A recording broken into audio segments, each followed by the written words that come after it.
تحديث في المره 12 الجديد بيجي باداتين مهمين جدا لاي صانع محتوى مع تعديل قوي على ادوات تانية، وكله خاص بتلوين الفيديو. وهنشوف كل ده في فيديو النهارده. انا اسامه محمد واهلا بيك في القناه. ما تنساش انك تشترك في القناه وتعمل لايك على الفيديو لو فادك، ويلا بينا نبدا.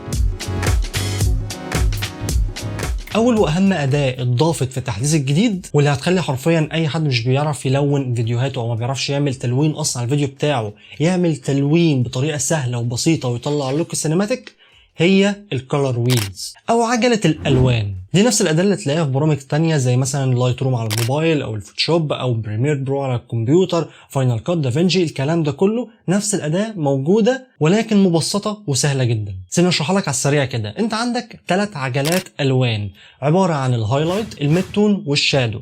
دي منك تقدر تضيف لون في جزء من اجزاء الفيديو. يعني مثلا انا دلوقتي الاغلبيه بتاعتي في الهايلايت لان النور جاي عليا فانا في الهايلايت، ولكن الجزء ده في ضلمه فده اللي هتلاقيه هو الشادو.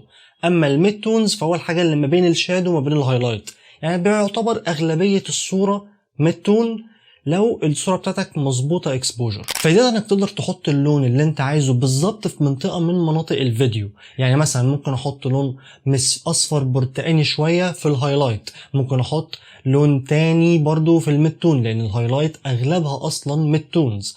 اما الشادو ممكن احط لون زي اللون الازرق، وبكده بطريقه سهله جدا عملت اللوك اورنجوتيل والكلام ده. وطريقه استخدامها سهله جدا. انت عندك عجله او دايره وفي النص في الوان كتير جدا، ولكن في النص بالظبط في نقطه. النقطه دي بترمز للصفر، ان الالوان اللون اللي انت حاطه صفر، ملوش رقم، ملوش لون، هو ابيض شفاف ملوش حاجه. كل ما انت تبعد عن منتصف الدايره بتحط اللون، وكل ما تبعد اكتر بتزود حده اللون ده. يعني مثلا لو انت في الجزء الخارجي خالص للدايره فانت كده حاطط ساتوريشن او تشبع للون ده بنسبه 100%. انت حاطط اللون ده بس، مفيش اي شفافيه فيه، مفيش اي حده انت شايلها منه.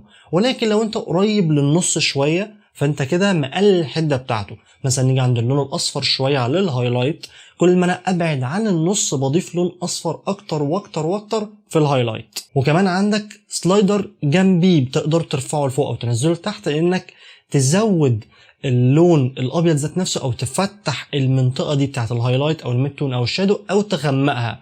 وانت قول لي ايه لازمتها عندك شادو وهايلايت اصلا في الاعدادات العاديه؟ تعمل حاجه لوك اسمه فيت شويه، فهي مش بتفتح الهايلايت بس او بتفتح الشادو بس، لا ده هي بتعمل حاجه زي فيت كده او بتبهت اللون ده شويه. ودي كانت اهم واحسن اداه اتضافت في التحديث الجديد. تاني اداه بقى وهي الشارب. بقى عندك سلايدر للشاربنس، تقدر انك انت تزود او تسحب شارب من الصوره. يعني انت مش محتاج انك تقلق انك تصور لاج او تصور فلات او تصور حاجه من غير الوان مره تانية، لان في الاول ما كنتش تقدر انك تضيف شارب. لو انت مصور فلات فاكيد بدون شاربنس خالص، لكن دلوقتي تقدر انك انت تضيف شارب في الصوره بتاعتك او انك تسحب شارب او حده او وضوح من الصوره بتاعتك. يعني لو الصوره بتاعتك انت مثلا اتلخبطت وعملت بيكتشر ستايل الشارب فيه عالي جدا والصوره بتاعتك مش حلوه، تقدر انك تسحب الشارب ده اذا كان بالسالب او انك تزود لو الصوره بتاعتك ناقصها شارب بالموجب.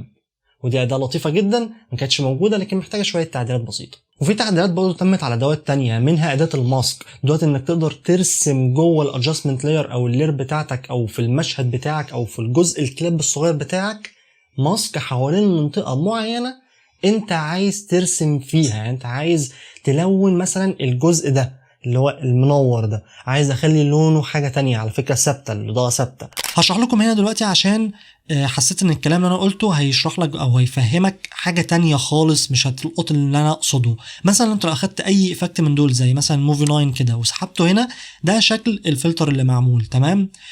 انت بقى عشان تقدر ترسم وتحدد الجزء ده بس او اي جزء في الصوره انت عايزها، هتدخل عند خانه الافكتس وبعد كده تيجي عند الرسمه الصغيره دي وهتعمل رسمه او ترسم دايره او ترسم مربع او تعمل كاستم. وده الاحسن ترسم بقى بالقلم في الجزء اللي انت عايز تحدد يعني الجزء ده بالشكل ده، فهو هيعمل لك على الجزء ده بس زي ما انت شايف بالشكل ده. طبعا تلاقي حواف حاده ومش عارف ايه، فزود البلور فهتبقى اكنها مندمجه اكنها الجزء ده بس. مثلا تقدر بقى تتحكم برضو في الاعدادات بتاعه الايفكت ذات نفسه.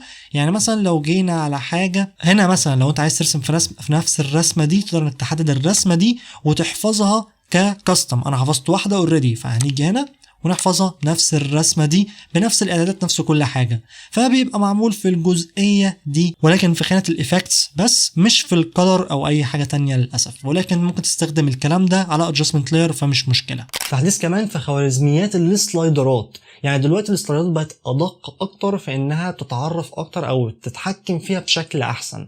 بمعنى انك في الاول لما تيجي مثلا تغير اللون الازرق ده، انا عايز اخليه تركوازي او عايز اغمقه او عايز افتحه او عايز اشيل منه لون، كان بيسيب لك زي تكاسير كده، لان اللون الازرق ده مش كله ازرق بسبب درجات الاضاءه اللي جايه عليه، ده الجزء ده منور، الجزء ده مش منور، الجزء ده مضلم شويه، فكان بيعمل نتيجه كده ان انا لما اجي اسحب الازرق بيجي يسحب اللون ده لكن اللون ده مش قوي. دلوقتي اتحسنت الخوارزميات ده بنسبه كبيره على حسب كلامه، مش عارف قد ايه النسبه، ولكن انا بعد ما جربت فعلا التكاسير بقت بتروح اكتر، وحتى تلاحظوا في جودة الفيديو اللي فاتت انه كانت احسن من الفيديوهات اللي قبلها، لان الالوان بقيت اقدر اتحكم فيها بشكل احسن وادق شوية، ما بقتش بتتكسر مني بسرعة، وكمان حدتها ذات نفسها، يعني مثلا بدل ما انا كنت بعلي الرقم على 10 مثلا الهايلايت مزودها 10 او مزودها 1 حتى، كنت تحس ان هو مزود بشكل اوفر شوية.